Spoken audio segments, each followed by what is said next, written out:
자, 그러면 이 본문이 가르쳐주는 메시지는 뭡니까? 처음에는 믿음이 없어서 쫓아내지 못했다 그랬습니다. 그러니까 그거는 당연히 무엇을 가르쳐주냐면은 믿음이 능력이라는 것을 보여주는 겁니다. 그 다음에 제자들이 기도하지 않았다 그럽니다. 처음에는 믿음이 없었다라고, 두 번째는 기도하지 않았다고 얘기하시는 것은 제자들은 믿음도 없었고 기도도 하지 않았다는 뜻입니다. 이건 조금 달리 얘기하면은 믿음이 있으면은 기도하는데 믿음이 없기 때문에 기도를 하지 않았다.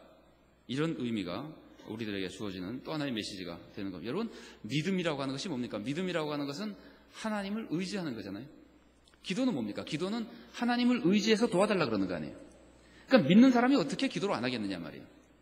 믿으면은 기도를 할 수밖에 없는 겁니다. 하나님을 의지하는 믿음은 하나님을 의지하고 도움을 간구하는 기도를 할 수밖에 없게 되는 겁니다. 그래서 결국 이것은 믿음이 있으면 기도하는 것이고, 또 믿음으로 기도하는 것을 하나님이 들어주시는 것이고, 믿음으로 기도하면은 하나님의 놀라운 구원과 축복을 누리게 된다는 것을 우리들에게 보여주는 겁니다. 근데 이렇게 생각해도 조금 석연치 않은 모습이 있습니다. 그래서 이것을 좀 더 자세히 살펴볼 필요가 있습니다. 편의상 제가 거꾸로 말씀을 함께 나눠본다면은, 예수님은 기도 외에는 이런 유가 나갈 수 없다 그러셨습니다. 그러면은 제자들이 기도를 하지 않았다는 뜻이잖아요. 제자들이 기도를 하지 않았겠습니까? 제자들 보고, 물론 예수님이 보시기에 기도하지 않았습니다. 예수님이 볼 때는 너희들 기도하지 않아서 못 쫓아낸 것이다. 예수님이 볼 때는 기도하지 않은 겁니다. 그런데 오늘날 우리가 볼 때 예수님만큼 그렇게 통찰력 있게 보는 것이 아니라, 마음까지 다 보는 것이 아니라, 우리가 외형적으로 볼 때 이 사람들이 우리가 보기에도 정말 기도를 하지 않았겠느냐 말이에요. 예수님이 말씀하시는 참 기도를 하지 않은 건 틀림없습니다. 그러나 보통 사람들이 생각하는 그런 기도도 하지 않았겠느냐는 말입니다. 9장 18절에 이렇게 말합니다. 그 아버지가 데려왔더니 제자들이 못 고친 것에 대해서 어떻게 말하냐면은 저희가 능히 못하더이다 이렇게 표현하고 있습니다. 이 말씀은 무슨 의미냐면은 그 사람들이 시도했는데 못했다 그런 뜻이에요. 나 못하니까 안 하겠습니다. 그게 아니라 시도를 했는데 못했다는 거예요. 능히 하지 못하더이다. 이거는 시도했다는 뜻입니다. 찾지 않겠습니다만 같은 마가복음에서 마가복음 6장 12절과 13절을 보면은 예수님께서 제자들을 전도에 응보낸 사건이 나옵니다. 거기 어떻게 기록되어 있냐면은 제자들이 나가서 수많은 사람들의 병을 고치고 귀신들을 쫓아냈다고 기록되어 있습니다. 오늘 우리가 읽은 본문은 마가복음 9장입니다. 지금 마가복음 9장에 있는 이 제자들은 이전에 귀신을 많이 쫓아내본 사람들입니다. 그런데 귀신 들린 아이를 데리고 왔다고 해서 안 쫓아내려고 그랬겠어요? 시도하지 않았겠어요? 그거는 상식적으로도 말이 안 되고, 이 18절의 표현을 봐도 분명히 이 사람들은 시도를 했었던 겁니다. 귀신을 쫓아내려고 시도한 것, 귀신을 쫓아내려고 시도한 종교 행위가 기도 아닙니까? 그러니까 제자들은 일반적으로 우리가 말할 때 기도라고 볼 수 있는 종교 행위를 한 겁니다. 기도를 한 겁니다. 그런데 그들이 쫓아내지 못했다고 하는 것은 그들의 한 기도는 기도가 아니었다 그런 뜻이에요. 기도가 아니에요. 그러면 그들이 한 기도는 왜 기도가 아닌 겁니까? 간단하죠. 믿음이 없었기 때문에 기도가 아닌 겁니다. 그들이 한 기도는 믿음 없이 한 기도였기 때문에 기도가 아니라는 말이에요.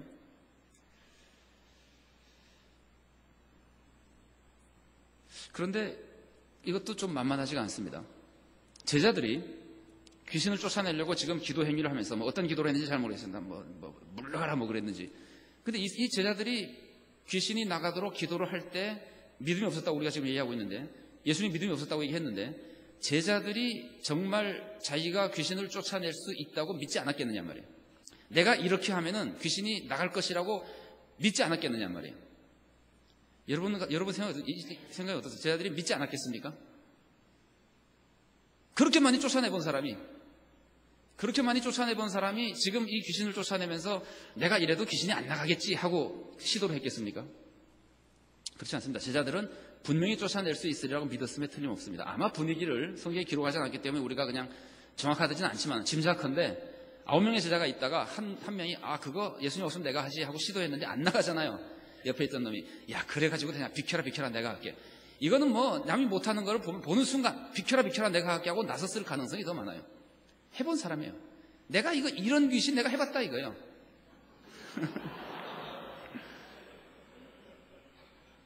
이거는 이렇게 하면 되더라 이거예요. 이거는 머리를 주로 두드리면 된다든지. 해본 사람이요. 나갈 수 있다고 확신한 사람들이에요. 이 마가복음의 문맥에서 이건 틀림없는 얘기입니다.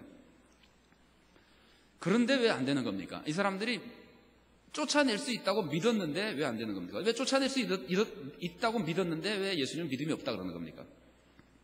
그것은 믿음이 아니기 때문입니다. 그런 믿음은 믿음이 아니기 때문입니다. 왜 이 사람들은 귀신을 쫓아낼 수 있다고 믿었는데 그것을 믿음이 아니라 그럽니까? 그 믿음은 자기의 경험을 믿는 믿음이기 때문에 그렇습니다. 아니면 자기의 종교의식 행위를 믿는 믿음, 이렇게 하면 되는 것이라고 믿었기 때문에 그렇습니다. 달리 말하면 이 사람들은 종교의식을 의지하는 것이지 하나님을 의지하지 않은 것이기 때문에 그렇습니다. 이 사람들은 자기의 기도를 믿는 겁니다. 자기의 기도를 믿는다고 하는 것은 극단적으로 말하면 자기를 믿는 겁니다.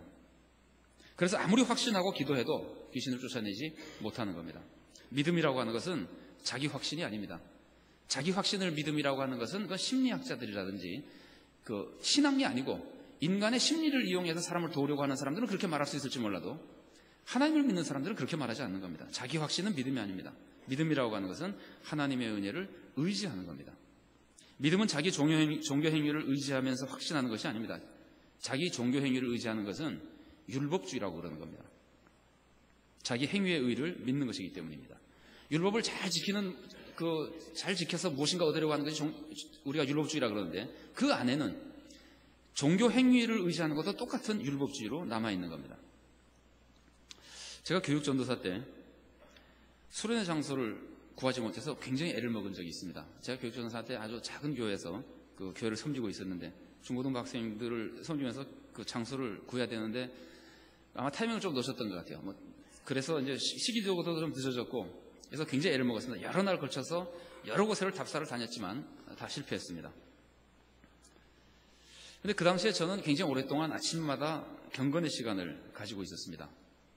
근데 이제 아침마다 가지고 있는 우리가 보통 말하는 큐티와 비슷한 시간을 가졌었는데 중요한 일이 있으니까 이 교육전도사로 교회에서 그걸 책임지고 해줄 수 있는 교회도 아니고 분위기가 그 입장이 제가 그때 섬기던 교회가 좀 특별한 교회였었어요. 그 고영근 목사님이 교회를 섬기고 계셨는데 담임 목사님이 아니에요. 그러니까 담임 목사님이 없는 교회예요. 그 목사님은 주로 주일날 와서 하시는 사역만 하고 주로 목민선교 일을 하시고 이제 교육전도사가 그거를 알아서 잘 해야 되는데 이제 잘 안 됐었단 말이에요. 그래가지고는 아주 애타하고 있는데 그러니까 아침마다 하는 성경을 읽고 기도하는 시간을 제가 얼마나 애를 써서 기도를 열심히 했겠습니까? 오늘 중요한 일이 있는데 이런 것을 열심히 하지 않으면 더 잘 안 될 것이다. 그런 생각이 있으니까 얼마나 열심히 했겠습니까? 근데 아무리 해도 잘 안 되는 거예요. 답사 나가는 날마다 더 많이 기도하고 나가도 안 되는 거예요. 근데 갑자기 내가 너무 아침 경건 시간에 집착하는 것이 아닌가 하는 생각이 들었습니다.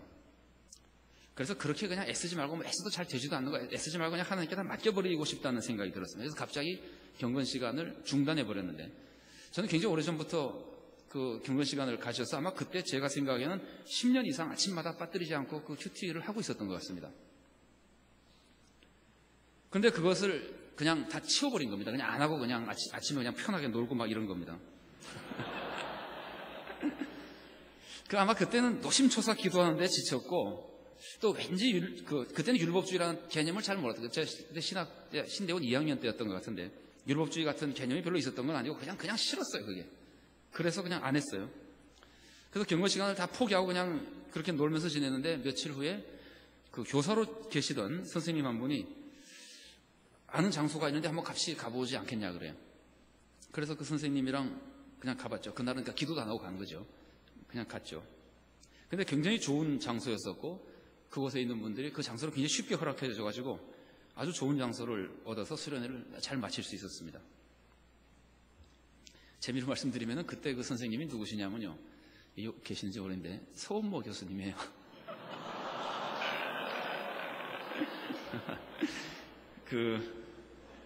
저는 이제 교육전도사고 그때 아마 중고등학생이 한 3, 40명쯤 됐을까. 작은 교회에서. 근데 그 서원모 교수님은 일반 평신도 교사로 해주셨는데 얼마나 훌륭하게 학생들을 잘 지도해 주셨는지 제가 애들 속세해가지고 애들이 막 실망하고 그러면은 우리 서원모 교수님이 다 위로해 줘가지고.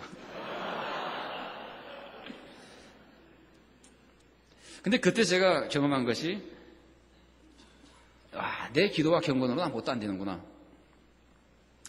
정말 오직 주님의 은혜만 의지해야 되는 것이구나 하는 것을 저 나름대로는 체험해 본 적이 있습니다. 근데 여러분, 물론 나의 경건 행위를 믿지 않기 위해서 경건 행위를 자체를 파괴할 필요는 없습니다. 경건 행위를 믿지 않기 위해서 경건 행위를 중단하거나 그럴 필요는 없습니다. 내가 꼭 경건 행위를 해야 된다고 생각하는 것이나 내가 꼭 경건 행위를 파괴해야 된다고 생각하시는 것이나 둘 다 똑같은 율법주의입니다. 경건 행위를 꼭 해야 된다고 생각하는 것도, 그래야지만 모든 것이 성취된다고 생각하는 것도 율법주의고, 그 경건 행위를 다 집어치워 버려야지만 성취된다고 하는 것도 똑같은 율법주의입니다. 왜냐하면 둘 다 자기의 행동을 의지하는 거기 때문에 그렇습니다.